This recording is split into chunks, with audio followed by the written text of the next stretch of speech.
Kalau begitu, mana pria itu? Dan mana putrimu, Belle? Tanya sang mama dengan suara bergetar dan juga sudah berlinang air mata. Hatinya pun sakit. Dia tak menyangka, Bella yang begitu baik, patuh, dan tak pernah macam-macam selama ini ternyata menyimpan rahasia sebesar ini. Dunia sang mama bagai hampir runtuh. Tapi, di saat seperti itu, dipandanginya lagi Bella. Putri tercintanya, putri yang disayanginya, putri yang menjadi pusat dunianya. Bella hanyalah manusia biasa tempatnya salah. Tidak mungkin dirinya yang juga pernah berbuat salah tidak bersedia memberikan kesempatan kedua buat Bella. Mereka ada di mobil di depan gang, Ma. Tadi Zah mau ikut masuk, tapi Bella suruh tunggu dulu, biar Bella yang ngomong dulu dengan Mama. Maafin Bella, Ma. Tapi Bella sudah mantap melabuhkan hati di Zah. Bella harap Mama mau memberi kesempatan pada Zah. Usapan tangan ibunya di kepala Bella menjadi penanda bahwa dirinya sudah dimaafkan. Bawa mereka ke sini, Bella. Mama mau bertemu. Bella terkesiap. Diangkatnya wajah dan menatap ibunya penuh linangan air mata. Beneran, Ma? Mama sudah maafin Bella. Semua manusia tempatnya salah, Belle. Asal kamu mau bertobat dan membereskan semua kesalahanmu, kamu layak dimaafkan, Belle. Kalau memang kamu berpaut hati pada Zah, kalau memang kamu sudah memiliki seorang putri dengan pria itu, urus perceraianmu dengan suamimu itu. Kemudian menikah dengan Zah. Namun ingat, setelah menikah jangan pernah berzina lagi. Pupuk keluarga kecilmu itu dengan cinta kasih dan kesetiaan. Niscaya hidupmu akan berkah, Bella. Bella menangis atas cinta dari ibunya yang bagai jalan lebar tak berujung. Sepanjang itu cinta ibunya. Sebesar itu cinta dari mamanya. Air mata Bella kembali jatuh berderai dan dia menangis terisak-isak menangkupkan wajah di atas lengan ibunya. Panggil mereka ke sini, Bella. Mama ingin bertemu dengan cucu Mama. Kembali Bella diingatkan. Gegas Bella bangkit dan menghapus air mata di wajahnya. Iya, Ma. Akan Bella panggil. Mama tunggu bentar ya kata Bella dengan senyum yang mulai mengembang di wajah. Bella melesat ke pintu dan berjalan cepat di sepanjang jalan gang rumah ibunya. Ketika sampai di depan gang, Bella menuju mobil, mengetuk dengan semangat baja. Ayo turun. Mama mau bertemu, seru Bella saat Zah membukakan kaca jendelanya. Mama, kata Savannah mengucapkannya dengan jelas. Bella tersenyum dan mengarahkan tangannya untuk menggendong Savannah. Kamu manggilnya Oma Kobe bilang Oma, Oma. Savannah pun mengikuti arahan Bella. Oma, Oma. Nah, itu betul ayo kita bertemu Oma. Bella menggendong Savannah dan dia berjalan bersama Zah melangkah menuju rumah ibunya. Bella begitu bahagia, rasanya dirinya nyaris terbang ke bulan dan dia tak menyadari jika Zah begitu gugup di sampingnya. Hanya ketika tangan Zah menyentuh lengannya dari punggung belakang, Bella baru terkesiap. Tanganmu dingin sekali. Seru Bella sambil menatap Zah dengan pandangan bertanya. Tapi sedetik kemudian, ketika melihat wajah memelas Zah Bella pun terkikik geli. Kau gugup. Bella terkekeh lagi. Iya, tentu saja. Sahut Zah tak bisa mengelak lagi. Jangan gugup. Mama tidak akan menggigitmu. Zah hanya terkekeh kecil dan mereka melangkah memasuki rumah sederhana dengan pekarangan yang tampak asri. Bella mengenalkan Zah pada Brandon ketika berpapasan di ruang tamu. Setelahnya, mereka menuju kamar ibunya Bella. Zah, ini mamaku. Dan Savannah, ini Oma, sayang. Teran Mama, ini Zah, yang Bella ceritakan tadi. Dan in Savannah cucunya Mama. Bella saling mengenalkan mereka semua. Zah langsung sungkem di depan mamanya Bella yang kini sudah duduk di atas tempat tidurnya, bersandar di kepala ranjang.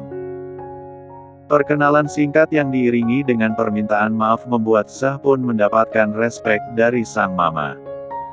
Yang paling mengharukan tentu saja saat Savanah yang datang menghampiri. Gadis kecil itu begitu menggemaskan. Tidak akan ada seorang wanita yang bakalan tahan untuk tidak jatuh cinta pada Savanah di detik pertama, apalagi jika itu adalah neneknya. Ibunya Bella meminta Savanah menghampiri dan memeluknya. Seperti mengerti bahwa yang memeluknya adalah nenek kandungnya, Savanah tidak menangis, tidak juga protes. Dia hanya membiarkan dirinya dipeluk erat sambil mengamati wajah sang nenek. Jaga Bella dengan segenap cinta dan hatimu, Zah, ibu serahkan dia padamu. Jaga dia. Selesaikan urusannya pernikahan kalian supaya semuanya terjalin dengan benar. Agar di kemudian hari tidak ada halangan rintangan lagi.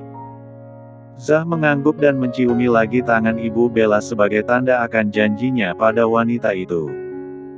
Ibunya Bella mengusap kepala Zah, penuh sayang, seakan pada puteranya sendiri.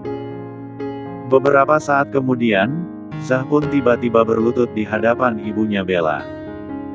Dia sungkem, kemudian menghadap ke Bella masih dengan berlutut. Dikeluarkannya sebuah kotak kecil dan dibukanya di hadapan Bella. Aku ingin menyatakan keseriusanku, Bella. Dan biar mamamu menjadi saksi janjiku padamu. Bella, ibu dari putriku, ibu dari Savanah, will you marry me? Semua terkesiap dengan lamaran Zah Yarik tak terduga. Terlebih lagi Bella, dia tak menduga seorang seperti Zah bersedia melamarnya di rumah ibunya sendiri yang notabene sangat sederhana dan bahkan di hadapan ibunya sendiri. Bagi Bella tindakan ini sangat menunjukkan hormat dan bakti Zah pada ibunya. Keharuan menyelimuti Bella hingga air matanya menetes. Will you marry me, Isabella Griffin?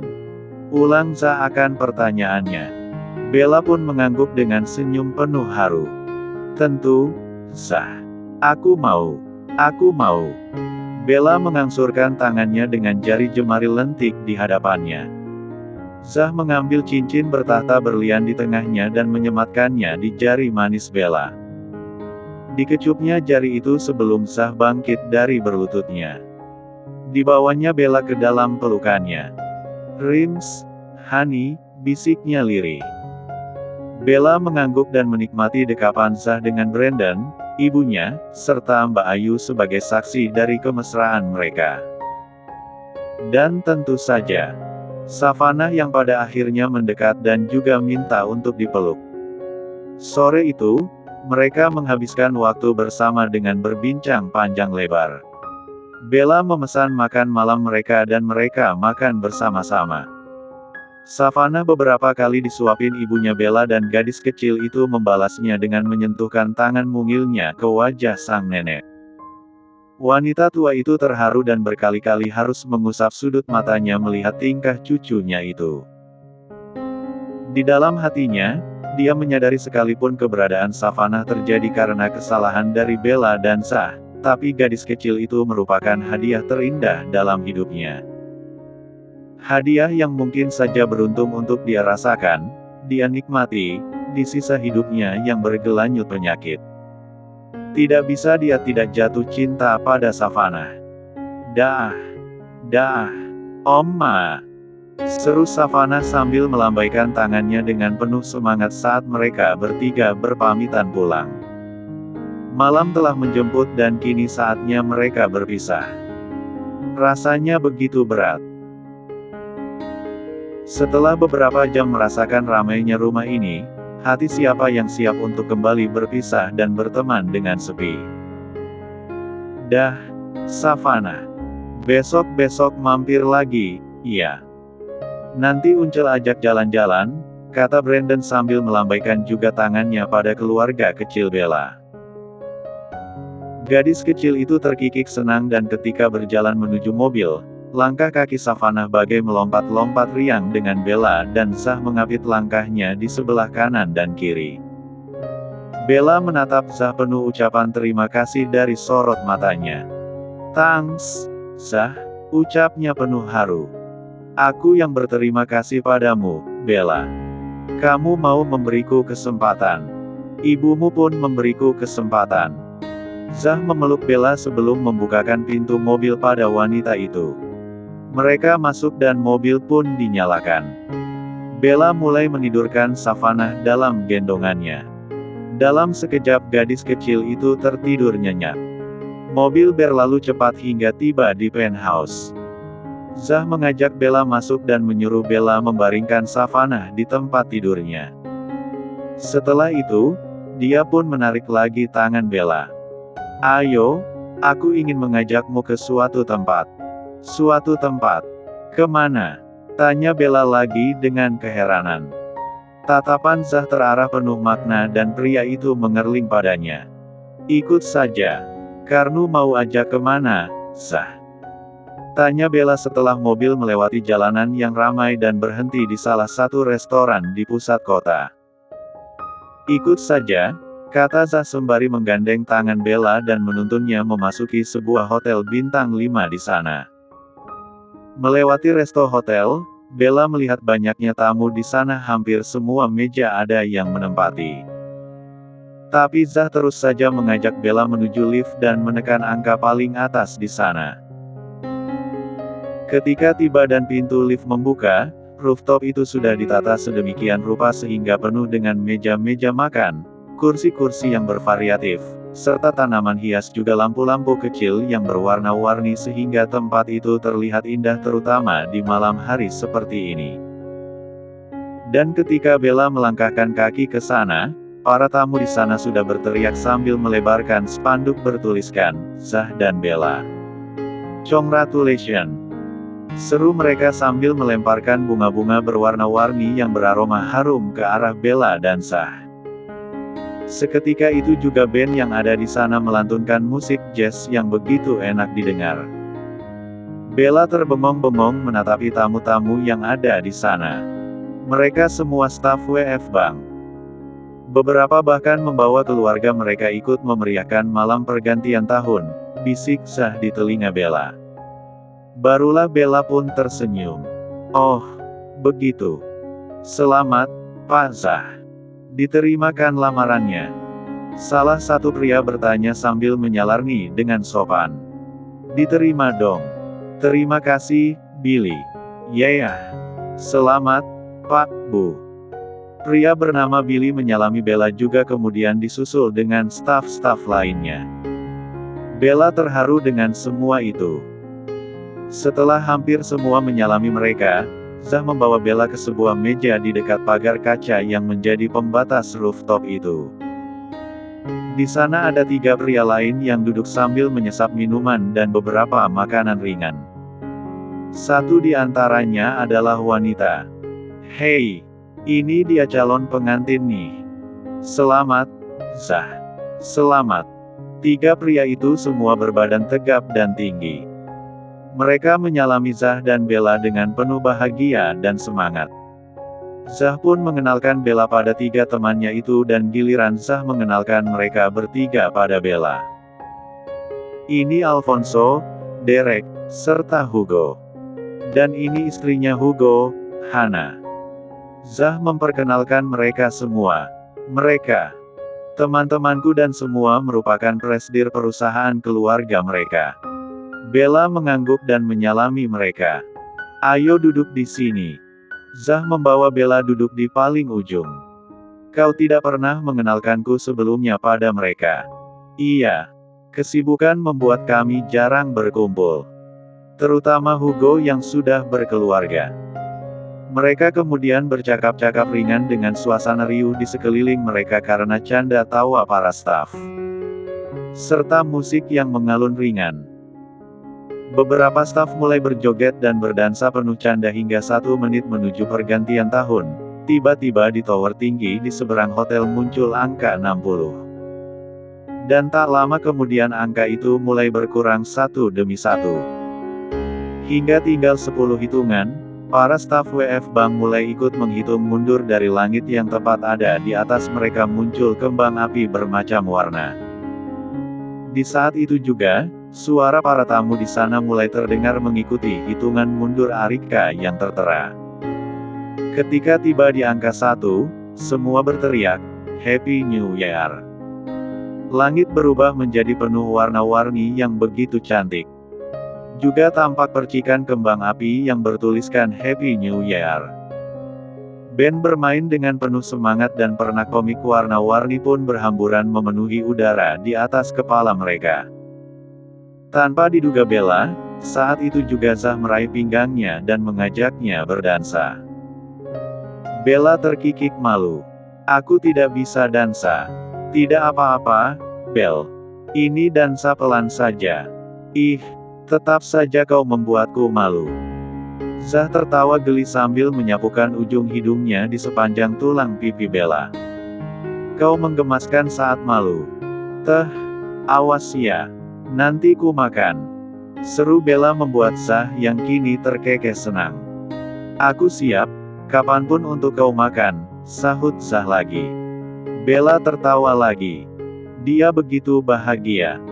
Di malam pergantian tahun, mereka bersama. Satu demi satu masalah sudah terselesaikan, hanya tinggal perceraian dari Zain. Mungkinkah di tahun yang baru Zain bisa terketuk pintu hatinya untuk melepaskan Bella? Ketika Bella dan Zah merayakan malam pergantian tahun dengan kebahagiaan, Zain merayakannya dalam kesuraman. Dia berada di balkon kamarnya, mengenakan batrobe dengan gelas champagne di tangannya. Tangan itu menggoyang gelas dengan gerakan memutar sebelum Zain menyesap minuman berwarna merah itu sedikit demi sedikit. "Ayolah, Zain, kita mulai permainan kita. Ini sudah tahun baru. Padahal tadinya aku mau mengajakmu bermain di pukul 23.55. Kau tahu kenapa?" Bisik Diva di telinga Zain sambil mengtigaluk pria itu dari belakang. Zain tidak menggubris pertanyaan Diva. Dia sudah tahu jawabannya, jadi dia malas merespon Diva. Tak menyerah, Diva menjawabnya sendiri, "Agar saat kita selesai main, kita sudah berada di tahun yang baru. Jadi ini akan menjadi rekor tersendiri bagi kita. Kau tahu artinya? Kita berhubungan in 1 meter dengan dur 4 tahun." Diva terkekeh mendengar leluconnya sendiri yang tak digubris Zain. "Ah, kau ini tidak seru benar." Wanita itu kembali ke kamar dan merebahkan dirinya di atas tempat tidur. Dia kesal. Wajahnya memberengut dan Diva memilih menyalakan televisi untuk menonton siaran kemeriahan pergantian tahun. "Tahu begini aku pergi ke pesta saja. Daripada menemanimu tapi hanya dianggurin. Padahal aku sukanya pisang, bukan anggur," gerutu Diva lagi sambil terus memusatkan tatapannya pada layar televisi. Zain tetap menulikan telinganya. Dia sibuk memikirkan bagaimana caranya menarik Bella lagi agar kembali padanya. Namun, belumlah pikirannya selesai, Diva sudah menariknya lagi untuk masuk ke kamar. "Apa-apaan kau ini?" seru Zain kesal. Selain karena dia masih ingin merenungi Bella, juga karena wine-nya tumpah karena tangannya ditarik. "Kau ini mengundangku ke sini sebenarnya untuk apa? Kalau tahu dibiarin begini, lebih baik aku ke pesta pergantian tahun." "Ya, sana kalau mau ke pesta. Aku ditinggal sendirian juga tidak apa-apa," sahut Zain menunjukkan kekesalannya. "What? Awas kau ya. Diva melepaskan tangannya dari lengan Zain kemudian kembali ke atas tempat tidur dengan mata menatap layar televisi dengan nyalangnya. "Loh, kenapa tidak pergi? Malah masih nonton?" Diva mendeliknya tajam. "Ini sudah jam berapa? Sudah telat. Pergantian tahun sudah beberapa menit lalu. Dasar kutu kupret. Lah, yang bilang mau ke pesta pergantian tahun kan kau? Aku juga tidak mengikat kakimu di sini." "Iya, tapi kau menyuruhku datang. Tapi kemudian, aku dicuekin. Sebenarnya kau menyuruhku datang untuk apa sih?" Zain yang semakin kesal pun akhirnya mengibas tangannya ke arah Diva. "Sudahlah, kau pergi saja. Pulang sana, Atau whatever, aku nggak peduli. Siwu sana pulang. Diva semakin naik pitam. Apa? Sialan kau, Zain. Sudah menyuruhku datang, kini mengusirku, dasar sialan. Jangan memintaku datang lagi loh. Diva begitu marah hingga dia langsung berganti pakaian. Dia mengenakan lagi pakaiannya yang tadi saat dia datang ditanggalkannya lingerie merah menerawang yang telah dipakainya. Setelah itu, Diva cepat-cepat berlalu dari hadapan Zain. Ketika Diva telah pergi, Zain merenung dan merenung masih sambil menyesap wine-nya. Dia kembali menatap langit dari balkon kamarnya. Entah kenapa firasatnya tidak enak. Berkilo-kilometer jauhnya dari kediaman Zain, wanita yang menjadi teman tidur satu malamnya waktu itu, yang ditemuinya di bar itu sedang merasakan keanehan dengan tubuhnya. Saat ini, Zain benar-benar telah melupakan wanita itu karena mengira Andre sudah berhasil membereskan masalahnya. Tapi Zain tidak tahu jika saat ini wanita yang bernama Windy itu sedang menderita sakit di tubuhnya. Dia sakit kepala, demam, nyeri sendi, sakit tenggorokan, hingga ruam-ruam merah muncul di sekujur tubuhnya. Windy ketakutan dan gegas menuju rumah sakit. Setelah pemeriksaan, Windy dirujuk untuk melakukan tes darah. Tes darah dilakukan sementara Windy pulang ke apartemennya. Dia sampai membatalkan hadir di pesta pergantian tahun yang diadakan oleh keluarga besarnya di Australia. Windy memilih beristirahat di apartemennya. Ketika memejamkan mata, bayangan malam yang tak mampu dia lupakan itu terus bergentayangan di benaknya. Tiba-tiba saja Windy terduduk. Samar-samar dia bisa mengingat penampilan pria yang duduk di bar di sebelahnya. Pria itu. Windy seperti pernah melihatnya sebelumnya.